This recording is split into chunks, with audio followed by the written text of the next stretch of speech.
Welcome to the So Why podcast with Step Care Solutions. This podcast aims to explore issues and challenges, as well as ideas and solutions leading to strengthening support for mental wellness and recovery. My name is Alexa Bull, Director of Co-Design and Knowledge Exchange at Step Care Solutions, and I will be your host for this episode.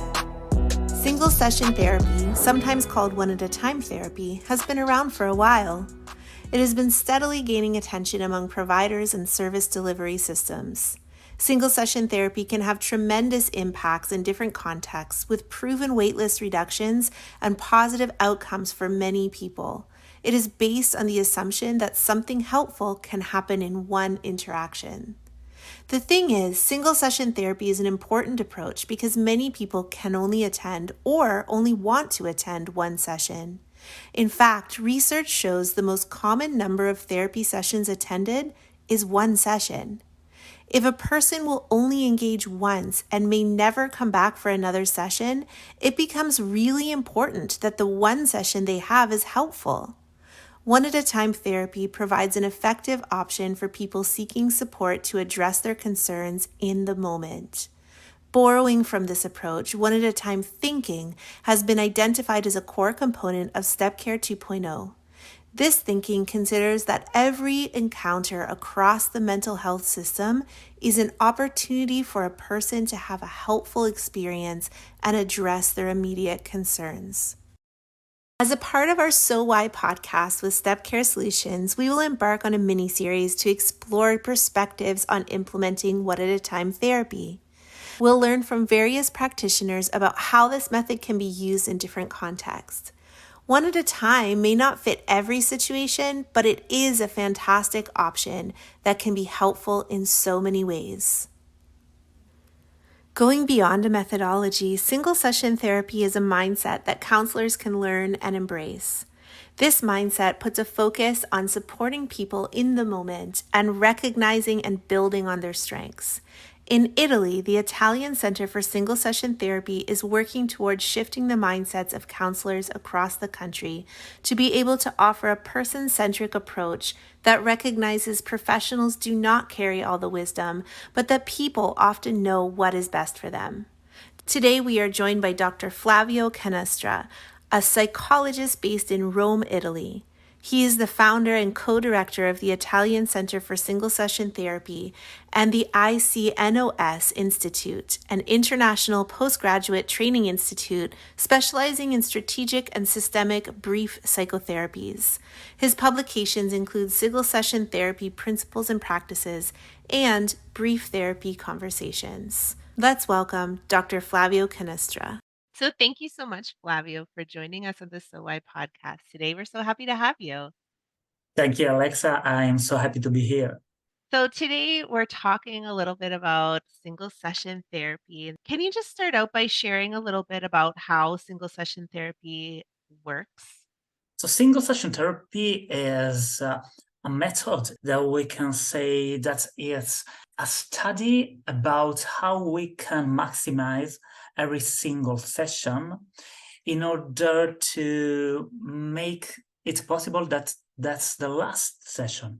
Of course, it could be the first session, but you can use this method in every session. Michael Hoyt says that single session therapy is basically a mindset, a way to approach to the session, to the work with the client in order to maximize every single session. And Jeff Young says that single session therapy is a service delivery system, a way to deliver psychotherapy in order, again, to maximize every single session with your client. So we can say that single session therapy is a way to obtain the best from every single session in order to make it possible that you don't need any other session. Thank you so much for clarifying that and sharing that. Would you be able to share or outline some of the principles that support this type of work? Yeah, there are different observations that help us to obtain the goal to help the client in that single session. But we can find in different methods some common principles. One is that you have to set a goal for that specific session with your client. This is probably the principle that we can find in every single method of single session therapy. And it's important to understand that the principles often are related to the mindset of the therapist. It's quite simple to teach techniques, guidelines to how to act during a single session therapy, following a single session therapy method. But it's more difficult to enter in the single session therapy mindset, which means, for example, having the idea that one session could be enough, which means, for example, that you don't have to solve a problem, not necessarily, because single session therapy born when Moshe Talmon saw that many clients just attend for one session, and when he asked them why, they answered that one session, many of them answered that one session was enough. So you as therapist have to approach to every single session considering that one session could be enough, that maybe you don't have helped yet the client to solve his problem, her problem, but everything you have done with him, it's enough. He doesn't need anything else. Another mindset principle is, for example, that the client has the resources, that you have to help him or her to find out what kind of resources he has and how he can use those resources to solve this problem. I wrote an article for the International Journal of Brief Therapy and Family Therapy about 14 principle of the single session mindset. I don't want to tell all 14 principle, but that's very interesting because there are many ideas, many mindset principles that help you to approach and to develop a single session therapy. That's really interesting. Thank you so much for sharing about those principles that lead to a mindset. I wonder if you could tell us a little bit about your experience implementing single session therapy in Italy. In Italy, it was very particular because we had the translation of single session therapy, which was the first book about that by Moshe Talmon. And after that, nothing else was written about single session therapy in Italy. So I thought that single session therapy was just, I don't know how to say in English, a fashion, something born and dead in a few years. And I was very surprised when I discovered that in the other countries in the world, it was born and alive. And also that few people in Italy were still talking about that. So I went to California, to have a workshop with Michael Hoyt, and then in Australia, in a workshop at the Brewery Center with Jeff Young. And then I start to talk about single session therapy in Italy. And the very first reactions were shocked and also skeptical. It's impossible to help a client in just one session. You can't even create the therapeutic alliance in one session. But then we continue to talk, me and my team continue to talk about data of single session therapy, about the success, about the last studies and books and researches about single session therapy. And Italian therapists start to approach to this method. They wanted to know more about that. So we started with the very first workshops, and the very interesting thing is that we trained a lot of freelancer therapists with private offices, and just in the last year, in the last years, we start to offer this service also to public health care. So we started with a private practitioner, and we wrote a book about single session therapy that now is translated in English. It's Single Session Therapy Principles and Practices, and in Japanese. And now with the Italian Center for Single Session Therapy, we had the point that you need to have in mind if you want to be trained in this method in Italy. That's amazing. So you started with the private sector, so private practice psychologists, and then just last year you began also training and offering workshops to the public sector as well. So can you tell me a little bit about some of the tools and trainings that you use to support this implementation and really support the shift in mindset with practitioners? Our basic workshop is a 2 day workshop. Our workshop is a very practical workshop, but the very first hours of the first day of the workshop are dedicated to help therapists, the participants, to shift their mindset. We do that starting with many information about data, because still now many therapists are not so aware about the big research around single session therapy. So we set the ground, telling them, okay, those are the data that tell us that single session therapy works. Despite what you think, despite your skepticism, you have to know that it works. And the second part is dedicated to help them to enter in the mindset, giving them some principles. We don't spend many hours to show them all the 14 principles.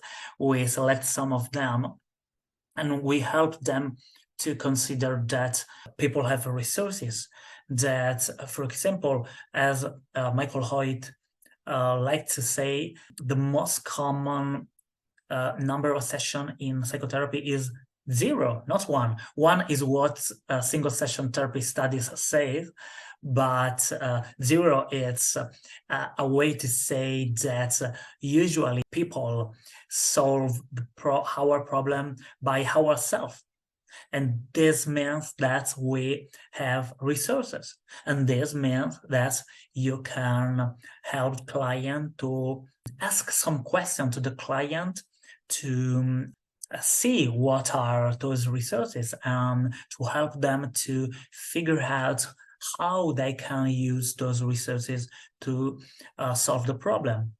But in order to do that, you have to change your mindset, because if you come from a psychotherapeutic approach in which you have a very strong presence, you are the expert, you give the client, you are trained to find out what is the diagnosis or the problem in order to give a specific task or homework for that problem, for that diagnosis. You risk to not let the client to find his ways to solve the problem, which often are the best ways. Because if you give a task, homework to the client needs to adapt to that task.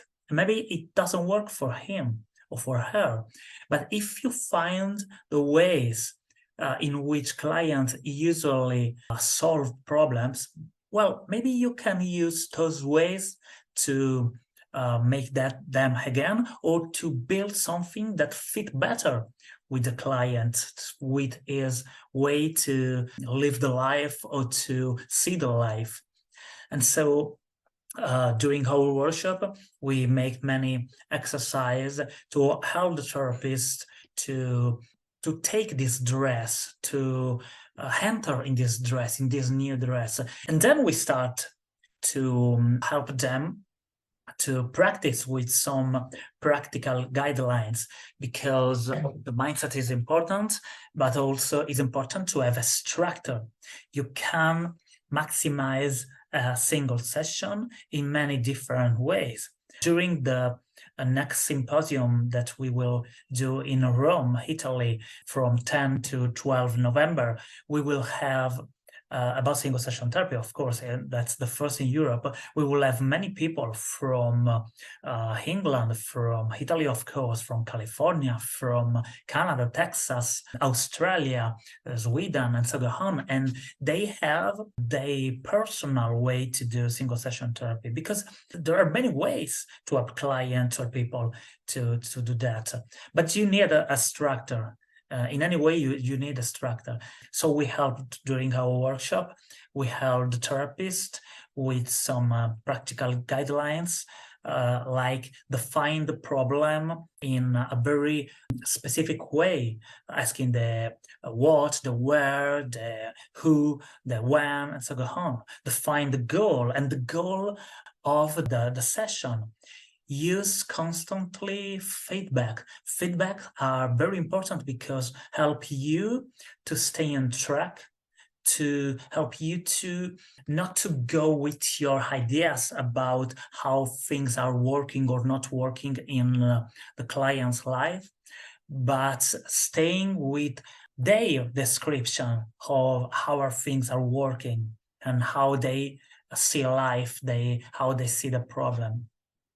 And the feedbacks also help you in helping the client to hear what they say in a different way. You know, that effect for which you think something and then you speak it loud, you say, oh, that's more brilliant now that I told that in words and not just staying in my toes.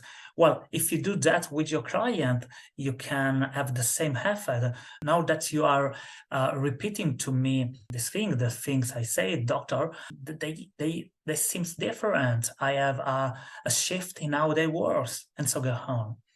And those basically are the things we do during our workshop in a very practical way, because you need to practice in order to understand. That's really interesting. And I can imagine challenging for some people to really shift their mindsets from things that they've learned and ways that they've learned to interact with clients and go sort of take a completely different approach than what they Yeah. actually originally understood and learned in school. So I can imagine that that would be very challenging for some people. I'm wondering, kind of going back and thinking about when you first learned about single session therapy. You mentioned that you went to some workshops and some trainings and learned more about it and were quite excited about it. I'm wondering, what was it about single session therapy that excited you? And what was it about it that made you want to take it and implement it in Italy? Well, I'm a brief therapist. I kind of obsessed I was obsessed with the idea to help clients in few sessions that I can't. Now I think I reached this goal because my average, I used to monitor my outcomes. My average is around 4 or 5 sessions. Of course, there are therapy that lasts 1 session, of course, and therapy that can last 10 session, 12 session, 20 session. But my average is 4 to 5. In that time, I was studying. Actually, I was enlarging my studies about brief therapy, trying to figure out how brief therapy, what were the development of brief therapy around the world. And the idea to help client also in 1 session was amazing for me because completely fits to, in particular, to the idea to give to the client what they want. I really don't like labels. And many approaches work with labels, which means two things, in my opinion. One is the most evident, that works with the idea that client has this kind of problem or this kind of diagnosis. And if you approach with this idea, with this mindset, you force the client in a particular kind of therapy.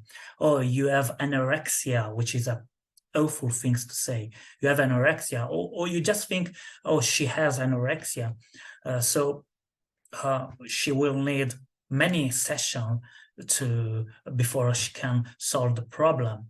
Oh, this is a borderline personality disorder. It will take many sessions to help this client, and probably he will never solve that completely. I think this is a very bad way to see the world.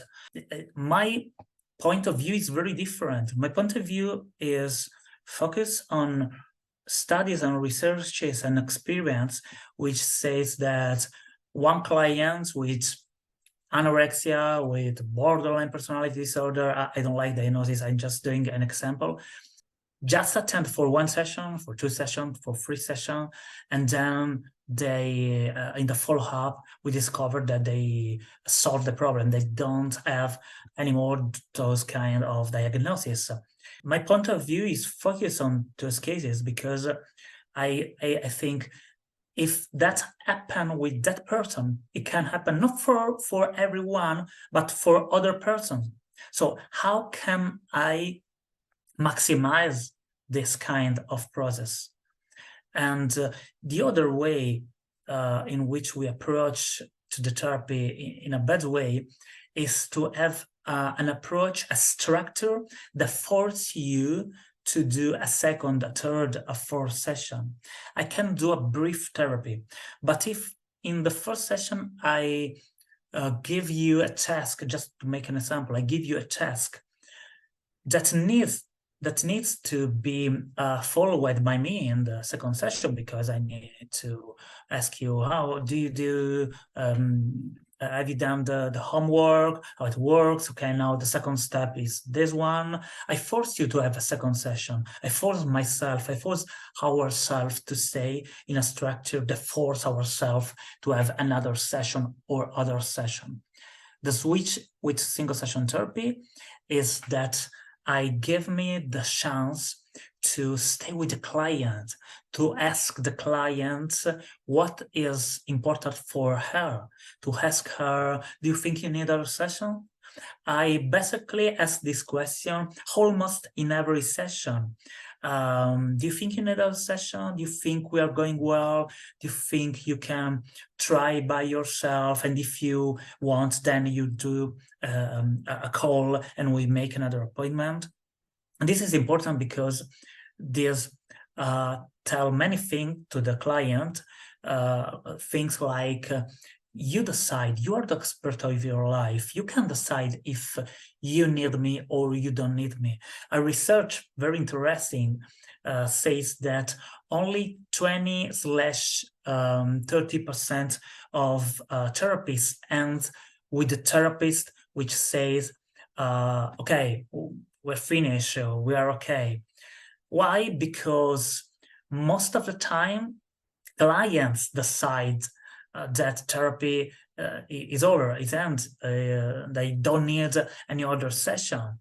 And so why we can't make explicit these things? Why don't we ask to the client to constantly what he thinks, what he wants? And I think that single session therapy, both because I was looking for something that helped me to short the length of therapy, and because I was searching for something that fit with what clients really want. Those are really great points. I really enjoy hearing about the person centricity of the approach of Yeah. single session therapy and really recognizing each person's capacities and resources. Like you mentioned, everyone does have resources, everyone has a way that they do things, a way that they problem solve, and wanting to understand that as a part of finding solutions and the collaborative nature Mhm. of the single session therapy is really important or seems very important to you as well with trying to shorten the amount of time that it takes for the person to get what they need or what they want. And so I enjoy hearing about that aspect of single session therapy and how it shifts the way people think about mental health. As you mentioned, the focus on diagnosis or the focus on finding a problem versus the focus on helping people to think things through and find solutions that they may already have the resources for once asked and sort of repeated back to them, they start to realize that, oh, wait a minute, I have some resources already to help with this problem. Yeah. You mentioned that when you started implementing single session therapy in Italy, you started with private practice or private practitioners. I wonder what is your thought on why single session therapy resonated or was helpful to this particular set of professionals? I think that the why it's connected, it's linked to the very particular environment and situation in Italy. Italy has 100,000 psychologists, which is 1/4 of all the psychologists in USA and Europe. USA and Europe have 400,000 psychologists and 100,000 are in Italy. So this means that, and the funny fact is that we don't have high degree of mental illness. It actually, before COVID, it was one of the lower in Europe. But this huge number of psychologists, I have to say that means that if you want to do psychotherapy, you will face a lot of competitors. And there is also another problem that Italy doesn't have a great culture of mental health. We don't like to go to psychologists. In the last years, this mindset is changing, but it's still very common in Italy to say, "Oh, I don't need a psychologist. I'm not crazy."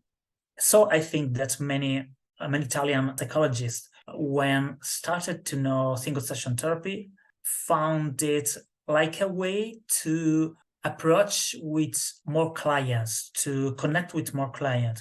And that's not stupid, and that's not a bad thing, because you have to know that actually in all the countries of the world, at least of the Western world, there is a thing known as an expressed help-seek, which means that it's an observation that many people, a lot of people actually, that could benefit from psychotherapy never go to a psychotherapist. Why? Because they think it lasts too much, it costs too much, or that's their problem, it's not a psychotherapist problem, or for the stigma, and so on.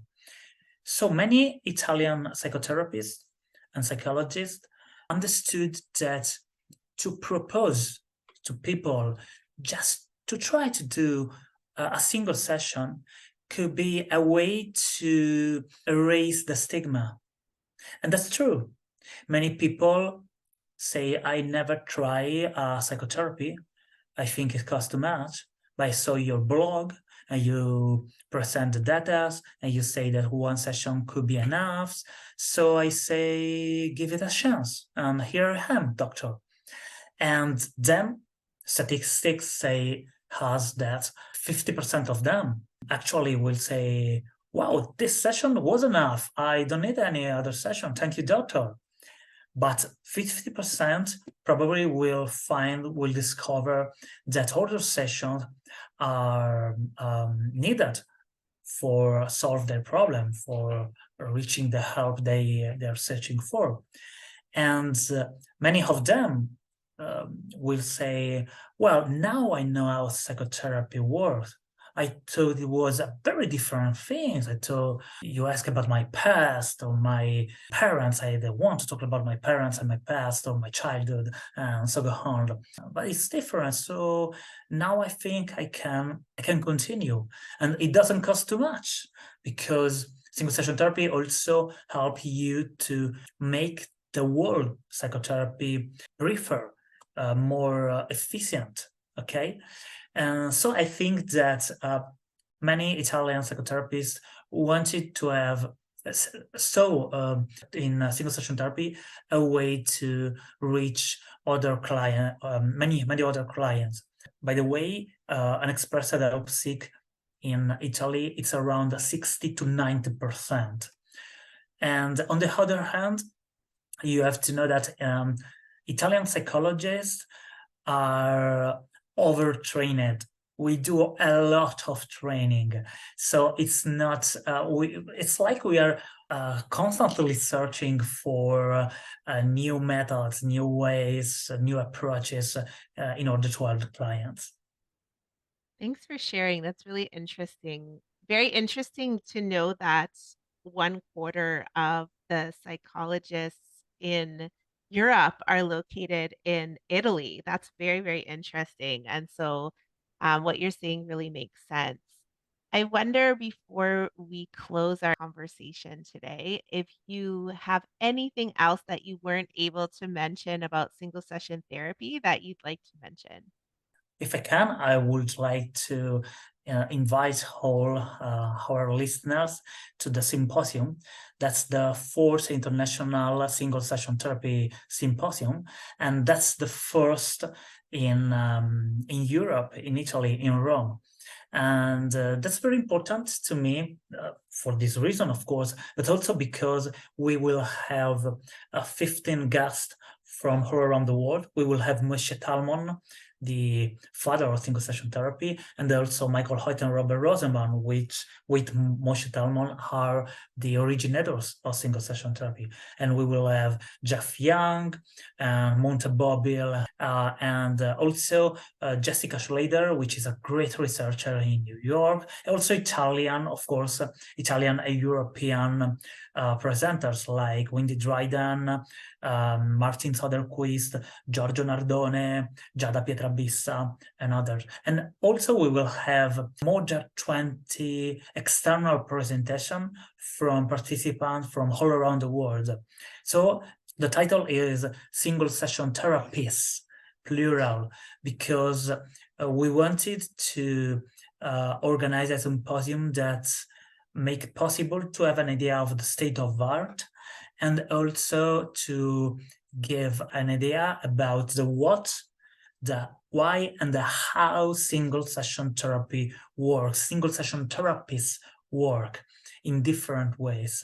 And we have also organized some moments, lunch and dinners, in which you can talk with all those people. So you can also attend online, but also can come in presence and have the chance to shake hands and talk with people that make the history of single session therapy. And maybe you can be the next one who make the history of single session therapy. On the website www.singlesessiontherapies.com, you can find all the information. Thanks for sharing that. We will definitely put that link in the show notes as well so listeners can check that out. The first single session therapy symposium in Europe, very exciting.